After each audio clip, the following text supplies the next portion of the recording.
Bonjour les amis, j'espère que vous allez bien. Je vous attends. Je m'excuse pour le retard. Euh,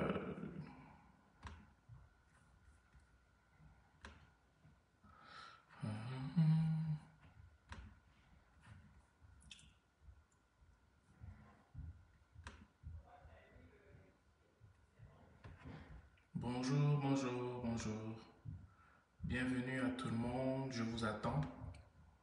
On va commencer doucement, tranquillement, pas vite. Voilà.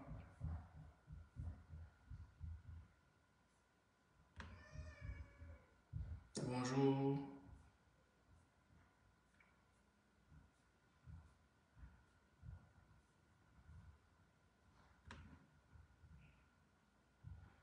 S'il vous plaît, partagez la vidéo, s'il vous plaît.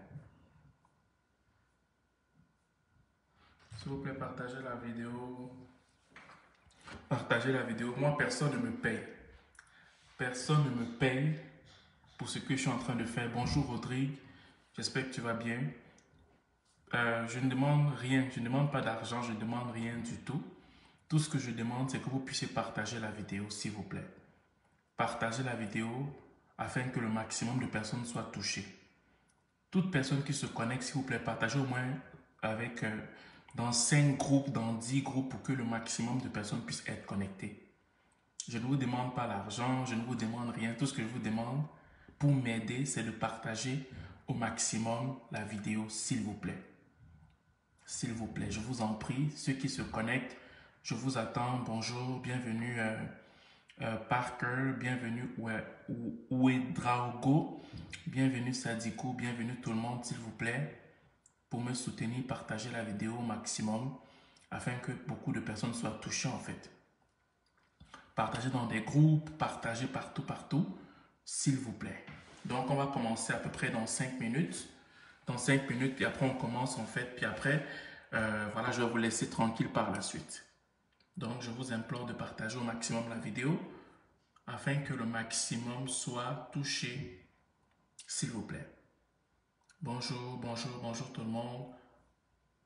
Bonjour, bonjour Massoudi, bonjour, bonjour tout le monde. S'il vous plaît, partagez la vidéo.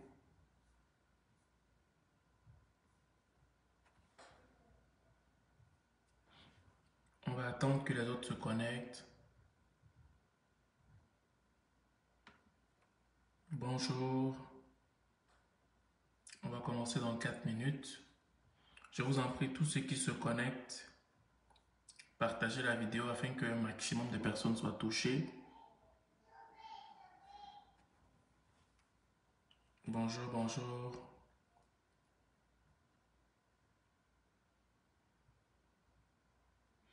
On attend encore, on attend que les autres se connectent. On attend que les autres se connectent. On partage, on partage, on partage. S'il vous plaît.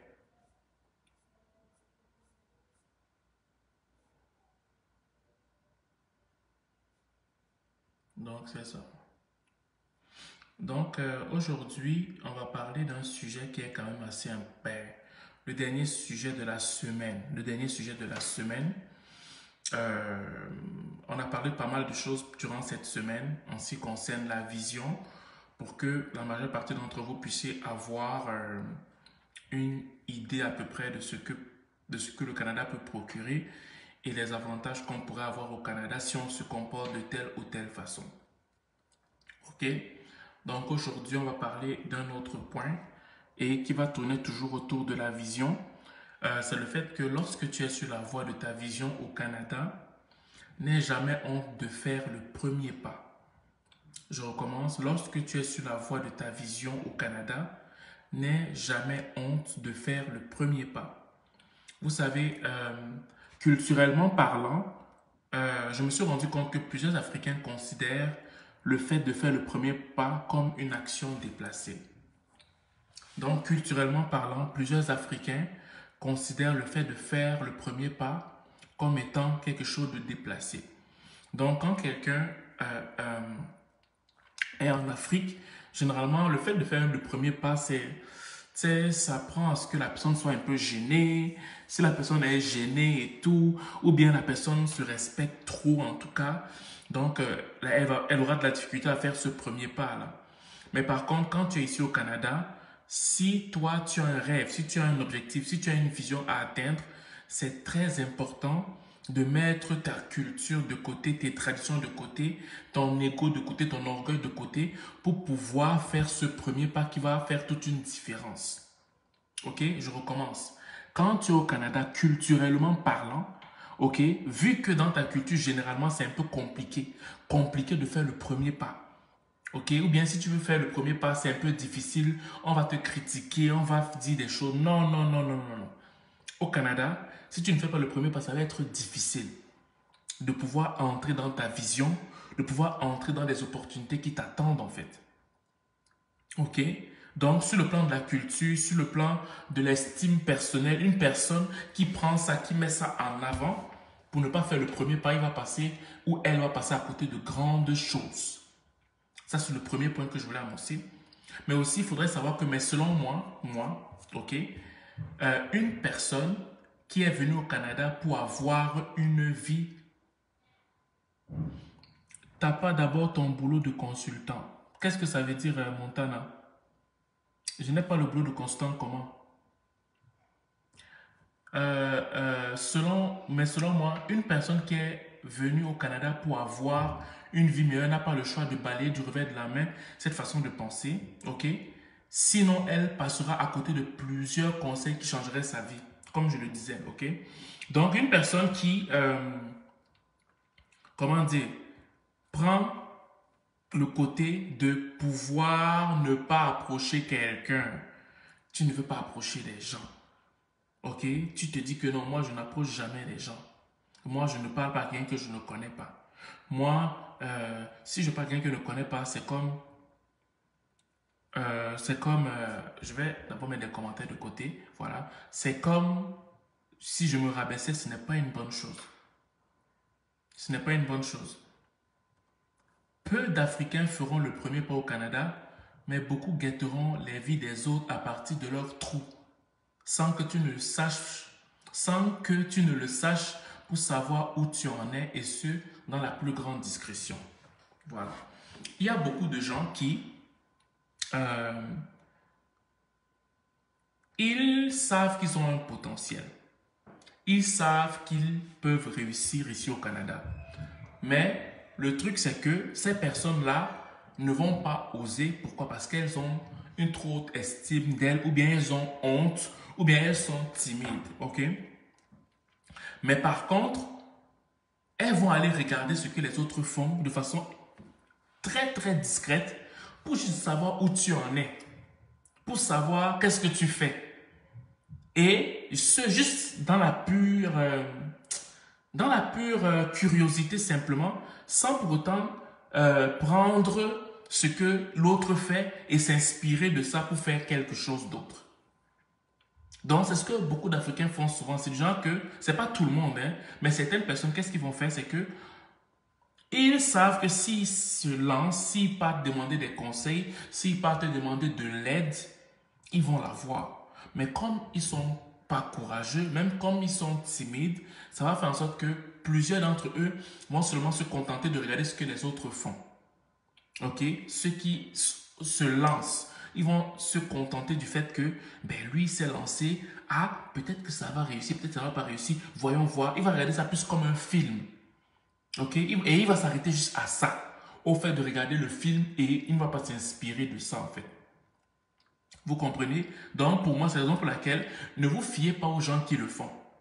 Parce que généralement, ces gens qui vont te regarder de loin vont te décourager. Ils vont te faire sentir indirectement que ben, tu déranges.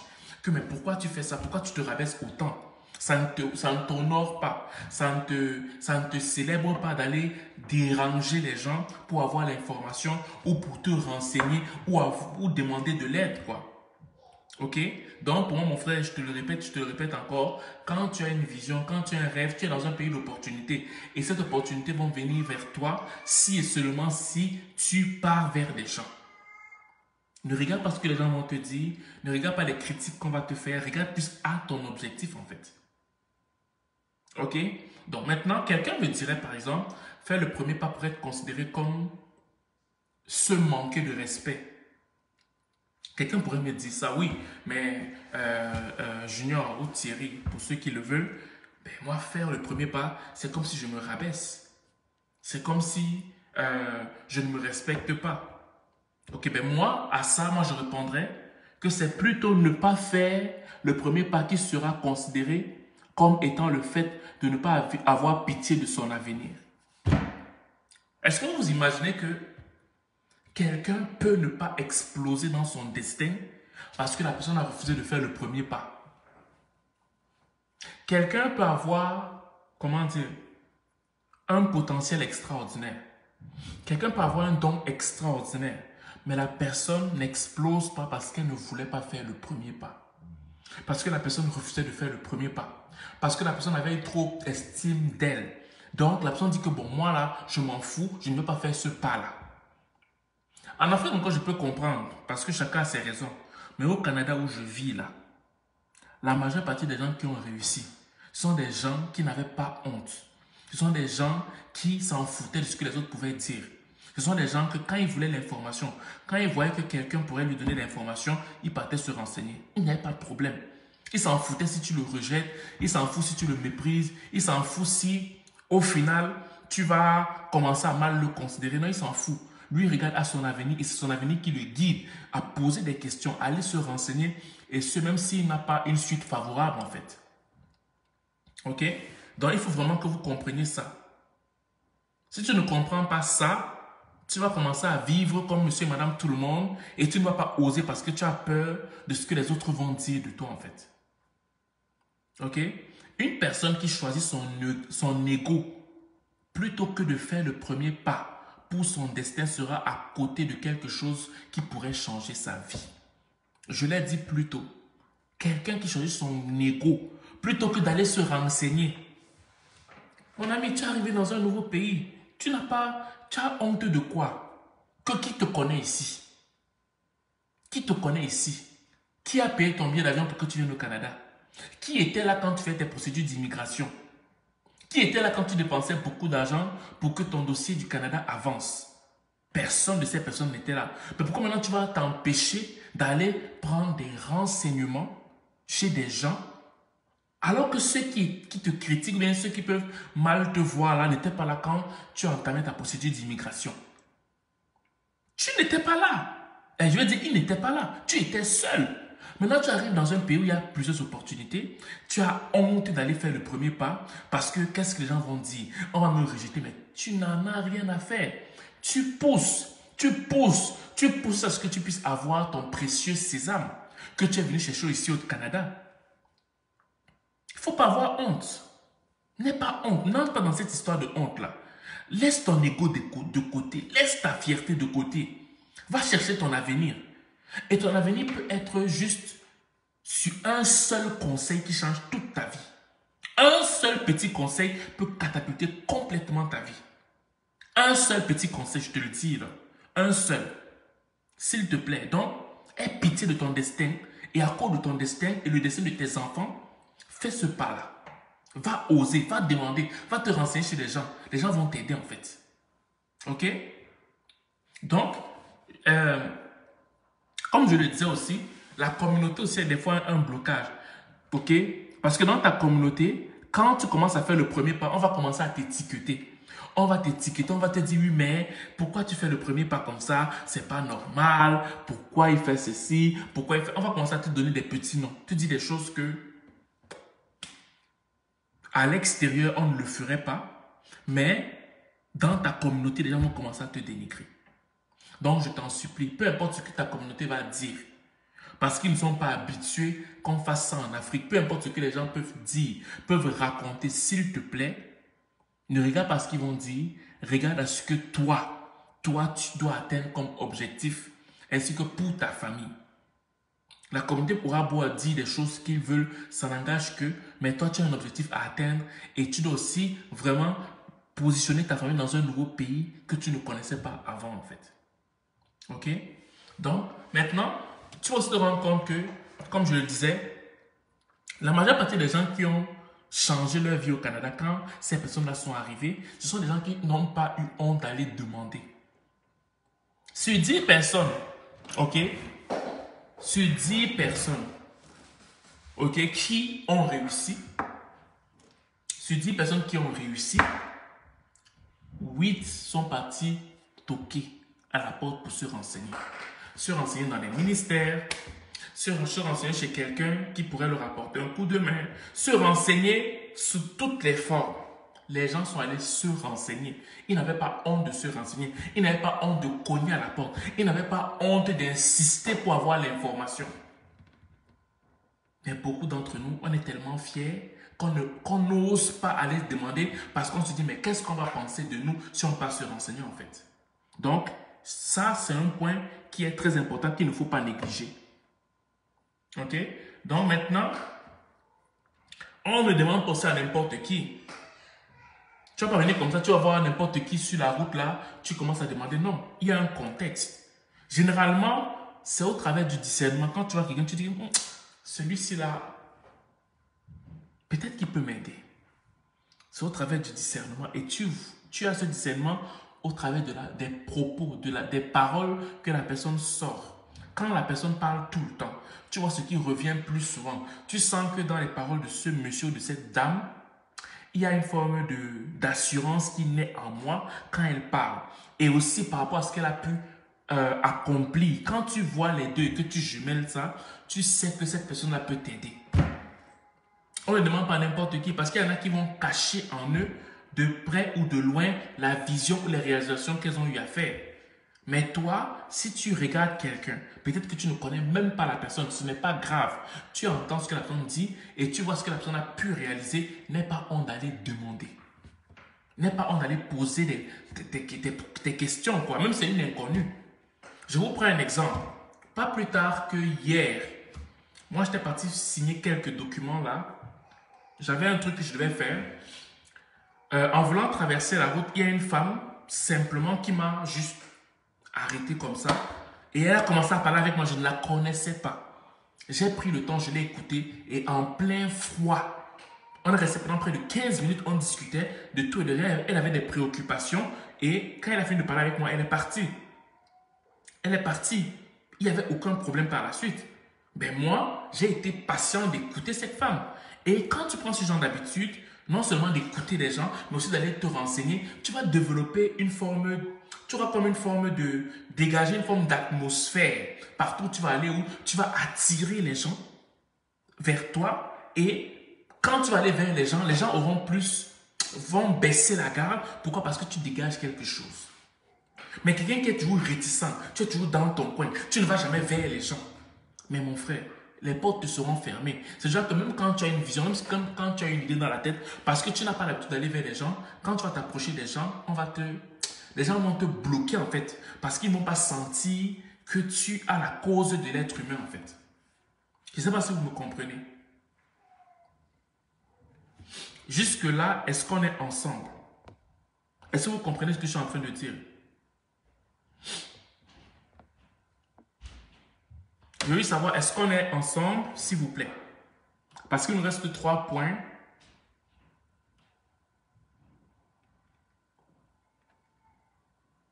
Bonsoir tout le monde. Qu'on dit comment? Comment puis-je faire marquer le premier pas? Je n'ai pas trop compris le sens de ta question, s'il te plaît. Merci beaucoup, Rodri. Merci, Baba. Ok, parfait. Voilà. Il nous reste 3 points et après on a fini. Ok, maintenant, voici un autre point, comme je le disais. Quand tu vas arriver au Canada, regarde bien autour de toi. Sur 10 opportunités qu'une personne va avoir, 2 viendront à toi. Sur les 10 opportunités que tu vas voir au Canada. Les frères, ce que je dis, ça a l'air simple, mais c'est la vérité. Moi, le don que Dieu m'a donné, c'est l'observation. Ok? Le don que Dieu m'a donné, c'est que j'observe et je discerne très rapidement les choses. Et je pose beaucoup de questions. Je suis très famille, ok? Je peux parler avec quelqu'un pendant près de 2 heures, je ne connais même pas la personne. Donc, Dieu m'a donné la grâce de discerner facilement les cœurs des gens. Ok? Et selon tous ces dons et talents que Dieu m'a donnés, hein, ce que je peux te dire, c'est que quand on regarde 10 opportunités au Canada, tu vas avoir 2 qui vont venir d'elles-mêmes te rencontrer et 8 autres là, c'est toi qui vas aller devoir chercher ces opportunités-là. C'est toi qui vas aller les chercher. Ça ne va pas venir sur ta table comme ça, que tu vas les avoir comme ça, que tu n'auras rien à faire. Non, ce n'est pas possible. Et je suis très sérieux. Sinon, tu vas entrer dans la routine, dans le métro, boulot, dodo, juste comme ça. Non, les opportunités là viennent vers toi. Quand tu as une vision, quand tu as un rêve à atteindre, quand tu as un objectif à atteindre, ça ne va pas suffire. Il va vraiment falloir que tu bosses fort, que tu cherches fort les opportunités. Tu dois vraiment aller vers les gens. Tu dois vraiment cogner aux portes, cogner au ministère pour que tu puisses avoir ta part. Et si tu ne fais pas ça parce que tu te dis que tu es au Canada, tout est accompli, tout est correct, tu es bien, ben, tu vas passer à côté de grandes choses. Quoique tu auras un très bon boulot. OK? Donc, mais si tu veux vraiment réaliser ta vision à toi, ton rêve, tes objectifs, tes aspirations, tu vas devoir vraiment faire ce premier pas. Et sur 10 opportunités, sur 10 visions qui se réalisent, c'est par concours de circonstances, elles viennent vers toi. Les concours de circonstances font en sorte que, bon, ça donne que tu n'as pas à faire d'efforts, mais les 8 autres, tu vas aller devoir chercher, aller batailler pour atteindre tes objectifs, en fait. OK? Voilà. Donc, maintenant, faire le premier pas ne signifie pas tout accepter aussi non plus, là. Parce que quand tu vas faire ce premier pas, il y en a qui vont t'insulter, il y en a qui vont te mépriser, il y en a qui vont te banaliser. Et c'est pas aussi parce qu'on t'a insulté pour la première fois que tu vas complètement abandonner. Non.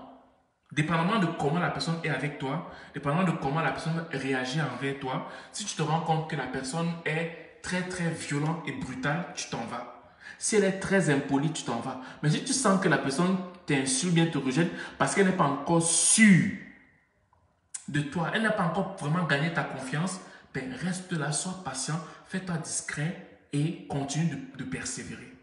Et tu vas voir qu'à un moment donné, la personne va baisser la garde et tu vas avoir ce que tu veux. OK? Et le dernier point, c'est que, en effet, il ne suffit pas que tu rencontres c'est ça, excusez-moi. Dans tous ceux qui te rejettent là, OK? Admettons qu'on prend 100 personnes. Mon frère, ça c'est le dernier point. Et j'ai besoin de ton attention. Admettons que quand tu arrives au Canada, tu as une vision. Tu cherches. Sur 100 personnes sur 100 personnes, admettons que 98 personnes te rejettent. N'abandonne pas. Parce qu'il suffit que tu aies une seule ou 2 bonnes informations. OK? Ta vie change complètement. Je ne sais pas si vous me comprenez. Admettons que tu as un rêve, tu as une vision, tu as un objectif à atteindre au Canada. Et que sur 100 personnes, 98 personnes te rejettent. 98 personnes ne veulent pas t'aider. 98 personnes te méprisent. Il te faut seulement 2 bons conseils par rapport à ton rêve, par rapport à ta vision et ta vie change au Canada. Bonsoir, Megan. Il suffit seulement que tu aies deux bons conseils bien placés qui soient moulés par rapport à ton projet, par rapport à tes objectifs, par rapport à tes aspirations. Ta vie change.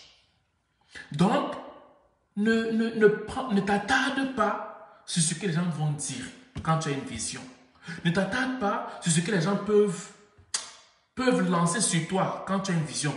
Regarde à tes aspirations, regarde à ce que tu avais comme objectif à atteindre, regarde à ce que tu avais comme projet à réaliser. Regarde les yeux de tes enfants, que si tu réussis au Canada, ta vie change. Est-ce que vous pensez que, comme vous le savez, je l'avais dit le premier jour, au Québec, il y a 200 000 millionnaires. Est-ce que vous pensez que ces millionnaires-là sont devenus millionnaires sans essayer? Est-ce que vous pensez ça? Non. Ils ont eu des refus, ils ont eu plein de choses. Il y en a même qui ne sont pas millionnaires, certes, mais ils vivent bien parce qu'ils ont quand même essayé quelque part. Et quand vous venez au Canada, il y a deux choses. Vous voulez une liberté sociale et aussi une liberté financière. Tu veux aussi mettre bien ta famille. Tu veux être à l'aise psychologiquement et tu veux te sentir bien en toi-même pour pouvoir te réaliser, tant sur le plan professionnel que sur le plan social. Tu veux te sentir accepté.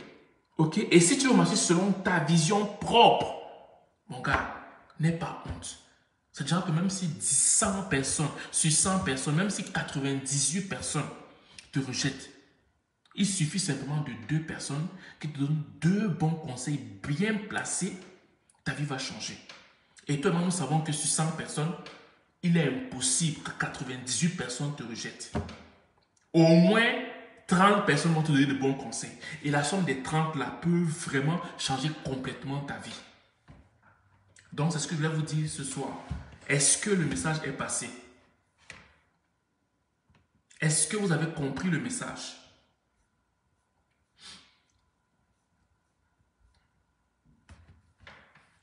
Est-ce que vous avez compris?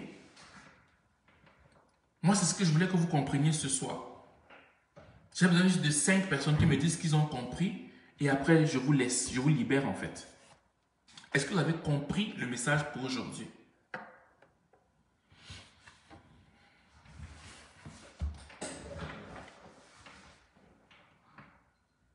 Merci beaucoup Hyacinthe. Merci beaucoup Rodrigue. Les autres, est-ce que vous avez compris, s'il vous plaît? Parce que moi, je me soucie de vous, je veux vraiment que vous puissiez. Merci beaucoup Aruna. Il me reste 2 autres personnes. Est-ce que vous avez compris le message? Merci beaucoup Megan. Megan, tu es venu en retard. Tu vas réécouter après, s'il te plaît. Réécoute, c'est important. La dernière personne, s'il vous plaît.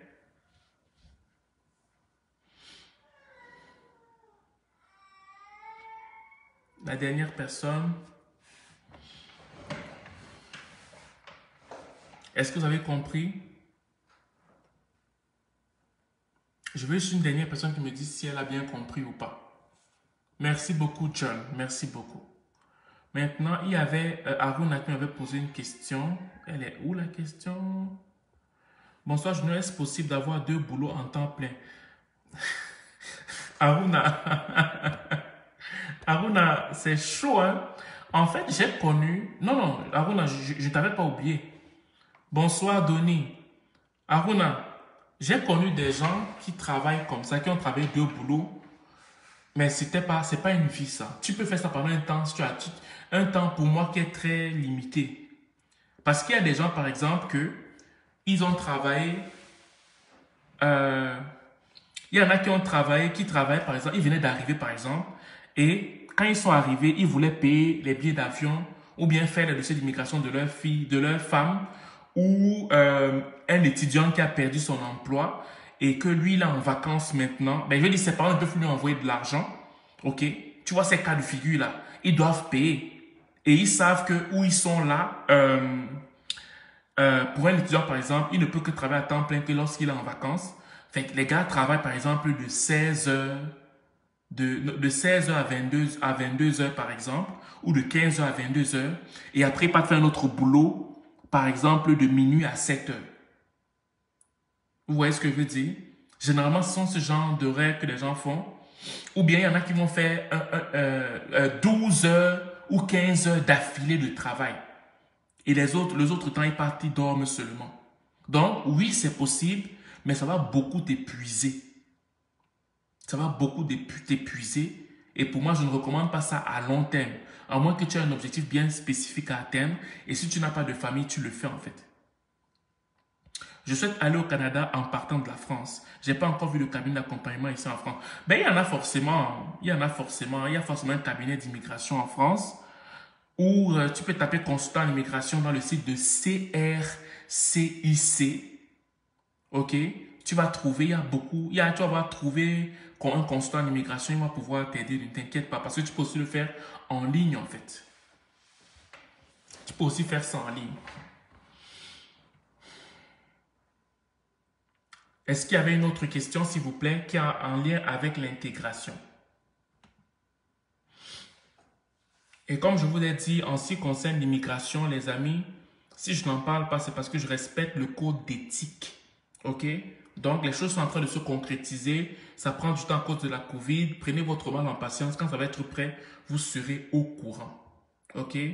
Donc, ne prenez pas mal du fait que je ne réponde pas aux questions en lien avec l'immigration. Je respecte simplement les codes qui ont été donnés pour ceux qui ne sont pas encore officiellement reconnus comme consultants. Donc, sur ce, je vous souhaite de passer un joyeux Noël. S'il vous plaît, faites attention. Faites attention. Il y a malheureusement beaucoup d'empoisonnement en Afrique centrale particulièrement. Alors, faites attention.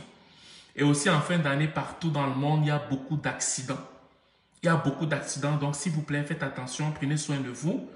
Et on se revoit lundi pour un nouveau thème, en fait. Sur ce, je vous aime. Joyeux Noël. Ciao.